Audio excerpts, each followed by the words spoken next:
لازمی بات ہے کرائم کی نیگیٹو چیزیں ہو جائیں گی نا، اس پہ بھی کنٹرول ہونا چاہیے.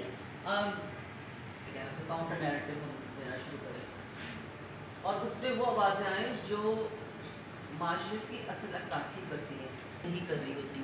وہ ایک اقلیت ہے جو آپ ٹی وی پہ دیکھ رہے ہیں اسپیشلی ڈراموں میں جو ٹرائب ہوں گے ان کی اور لباس اچھا خاصا ہوگا کہ غربت نظر نہیں آ رہی. تو یہ چیزیں ہم نہیں دکھا سکتے، دکھا بھی سکتے ہیں مگر ہم دکھا سکتے. اس میں sex and gender and understand basically the concepts, understand how gender affects our social norms and lives, understand how gender defines rights and differences in power.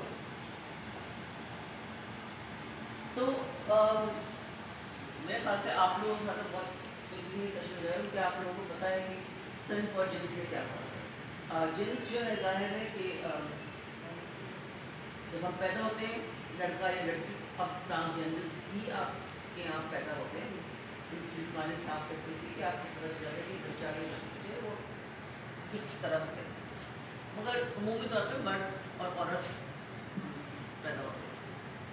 یہ کیا چیز ہے ہمارے یہاں بایولوجیکل جو ڈفرینسز ہیں وہ اور physical and physiological features including chromosome, gene, expression, hormone levels and functions and reproductive sexual anatomy.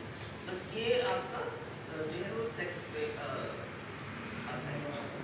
Gender کے gender is the way in which society assigns characteristics کہتے ہیں کہ لڑکا اگر ہونا ہے عموماً گھرانوں میں تو نیلے چیز آئیں گی، نیلا رنگ ہوگا. لڑکیوں کے لیے لیں گے تو گلابی ہوتی ہیں، ٹھیک ہے نا. آج سے یہیں تک بھی محدود ہوتی ہے. جتنی زیادہ ابارشن لڑکی کا پورا جو میں ہوتی ہے وہ لڑکی کے اسکول میں ہوتی ہے. انڈیا میں تو انہوں نے الٹرا ساؤنڈ بین کر دیا.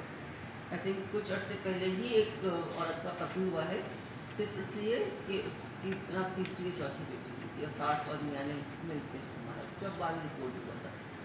ابھی ایک خاتون کے سر میں کیل ٹھوکنے کا واقعہ آیا تو اس پہ ان کی تو خیر وہ آگے کی نہیں، میرا اس لیے نہیں ہوا تھا کہ میرے یہاں بچیاں ہیں اور یہ چوتھی بھی بچی ہوئی ہے تو یہ نہیں ہے.